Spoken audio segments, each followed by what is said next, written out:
Good morning everyone. আমার আজকে নতুন ব্লগে তোমাদের ওয়েলকাম করছি।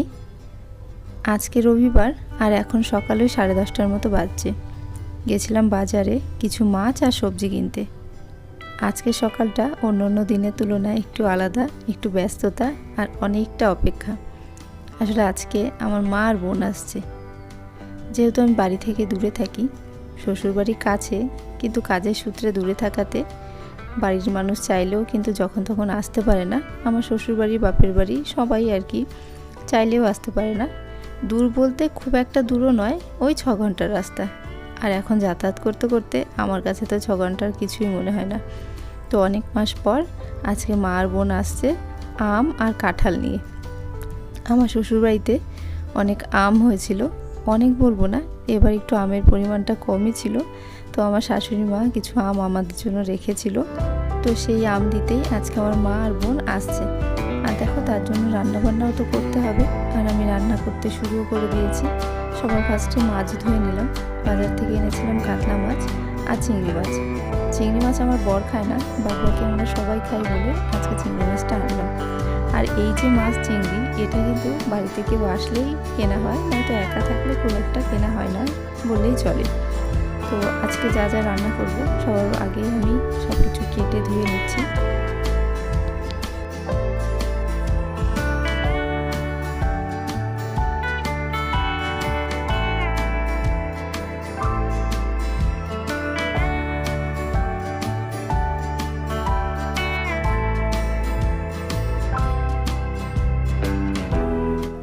সবার ফার্স্টে দেখলে আলু আর পটল কেটে নিলাম চিংড়ি মাছ দিয়ে করব বলে। আর এখানে আলু আর গাঠি কচু কেটে নিচ্ছি, একটু লম্বা লম্বা সাইজে মাছের ঝোল করব। তো সমস্ত কিছু আগে ধুয়ে নিচ্ছি। আর এই যে রান্নাটা করছি, একটু মনের মধ্যে টেনশানও হচ্ছে। আসলে দুর্গাপুর থেকে যতদিন আছি ততদিন থেকে আমার রান্নার একটু সিস্টেমটা পাল্টে গেছে। তেল মশলার পরিমাণটা বেশ অনেকটা কমে গেছে। আমার মা আবার একটু তেল ঝাল দিয়ে তরকারি খেতে খুব পছন্দ করে। তো মা আসছে বলে ভাবছি একটু রান্নাটা আজকে অন্যরকম করতে হবে, একটু বেশি রকম তেল ঝাল দিয়ে করতে হবে। তো দেখো আজকে কি কি রান্না করি তোমাদের সঙ্গে পুরোটাই শেয়ার করব, তোমরা দেখতে থাকো।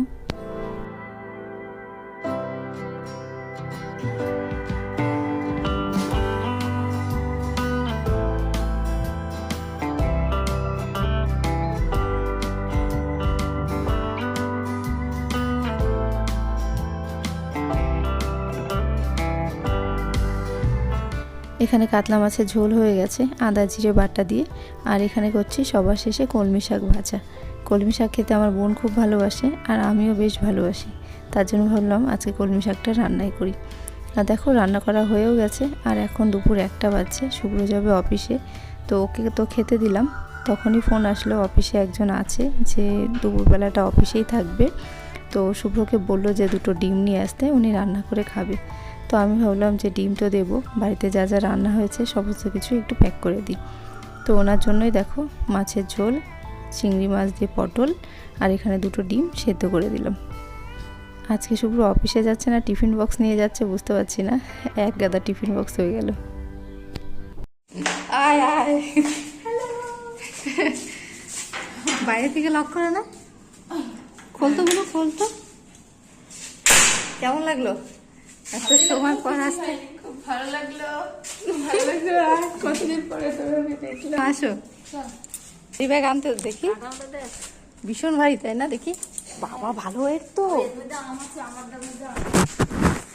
তোমার ব্যাগ কি আরো বেশি ভার? তোমার ব্যাগ কি আরো বেশি ভার? ভগবান, এটা মা বহন করছে, এটা আমি। ইনি বাবা শিলা, তোর থেকে তো মার ব্যাগের ওয়েট বেশি। দুটোরই ওয়েট বেশি। কটা ট্রেনে উঠলা সকালে? 7টা। জল খাবা? এই আমগুলো কার? এগুলো আমার শাশুড়িমা দিলেছে। ও মা, আম বেশি গলে গেছে। মা তারার প্রসাদ, জয় মা। এই যে এই আমগুলো আমার শাশুড়িমা পাঠিয়েছে। আর এত গরমে না রাস্তাতে ব্যাগের মধ্যে থাকায় আমগুলো একটু নরম হয়ে গেছে। আর 2-1টা আম দেখছি বেশ ভালোই গলে গেছে। আসলে আমগুলো অনেক দিন আগেই গাছ থেকে পেড়ে মা ফ্রিজে রেখে দিয়েছিল, আমরা গেলে খেতে দেবে। তো তার আগে মা আসলো বলে পাঠাতে পেরেছে। আর আমার দিদি এখানে পাঠিয়েছে কিছু আমড়া, কাঁচা আমড়া, আর এখানে দেখো কিছু কাঁচা আম আরও কিছু পাঠিয়েছে। তো যে আমগুলো পাঠিয়েছে তার থেকে আমি একটা আম কেটে নিলাম। আমের টেস্ট কিন্তু খুব ভালো আর খুবই মিষ্টি আর অনেকটাই বড়। দেখতে দেখতে বিকেলবেলা বৃষ্টিও শুরু হয়ে গেল।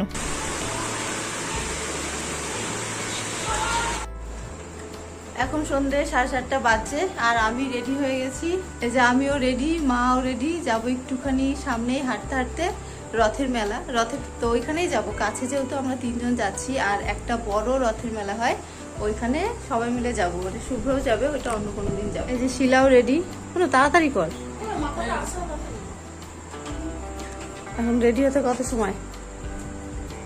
তো চুল কাটলাম যে বড় হয়নি, একটুখানি বড়। হ্যাঁ, হালকা বড়, বেশ এখনো কাটিংটা বোঝা যাচ্ছে। এখন আমি, মা আর বোন হাঁটতে হাঁটতে আসলাম রথের মেলায়।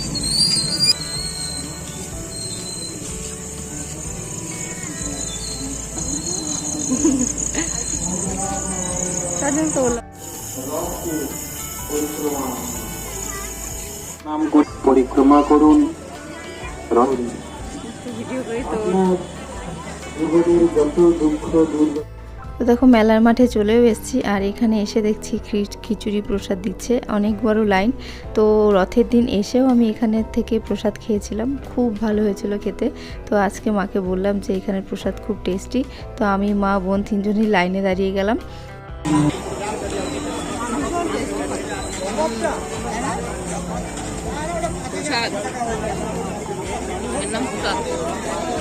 পনির, কাবলি ছোলা, ডেবিট কার্ডে হয়েছে, যাই আছে। ওটা আমি ঠিক বলতে পারছি না, ও যা হবে দিয়ে দিতে হবে। আগে থেকে যেটা চেঞ্জ। এখন শিলা আর মা যাচ্ছে মন্দিরের ভেতরে, আমি আর যাচ্ছি না, ওদের জুতো পাহারা দেবো এখানটায়। কোন দেখলি ভেতরে? খুব সুন্দর, প্রসাদ দিল, মানে মান কিনলো। আচ্ছা আচ্ছা, মা প্রসাদ কিনলো। মা কোথায়? এখনো তো আসেনি। জগন্নাথ দেবের দর্শন করার পর এখন আমরা যাচ্ছি একটু অন্যদিকে। এখানে যেহেতু সবই নিরামিষ, ইস্কন থেকেই মেলাটার আয়োজন হয়। তো আমি বললাম যে এখানে যা খাবে সবই নিরামিষ। তো এখান থেকে আমরা রোল খাবো, তার জন্য কুপন নিয়ে নিলাম। আর মা বলছে দাঁড়া দে, আমি সমস্ত কিছু করি, মানে লাইনে দাঁড়াই। তো মা এখান থেকে কুপন নিল। আর এখানে ভেজ রোল আর কি। তো রোলটা পনির দিয়ে তৈরি, পনির ছিল, কিছু সবজি ছিল, মোট কথা নিরামিষ খাবার, কিন্তু খুবই টেস্টি। তো গতবার আমি এখান থেকে চাউমিন খেয়েছিলাম, এবার রোলটা ট্রাই করে দেখছি যে কীরকম হবে। তো দেখো 3 জনে 3টে রোল নিয়ে নিলাম আর খেয়ে দেখলাম ভীষণ ভালো। রোলের সাইজটাও কিন্তু বিশাল বড় ছিল, মানে একটা রোল খেতে গিয়ে আমার পেট তো ভরেই গেছে, লাস্টের টুকু একটু বেশিই মনে হচ্ছিল। তো বেশ ভালো খেতে, মা বোন সবারই ভালো লেগেছিলো। সবার শেষে দেখো এখান থেকে নিয়ে নিলাম আইসক্রিম। তো আইসক্রিম খেয়ে আজকে আমাদের ব্লগটা শেষ করব। তো ভালো লাগলে একটা লাইক করে চ্যানেলটার পাশে থেকো, ভালো থেকো, সুস্থ থেকো, আর এরকম আরও ব্লগ দেখতে থাকো। বাই।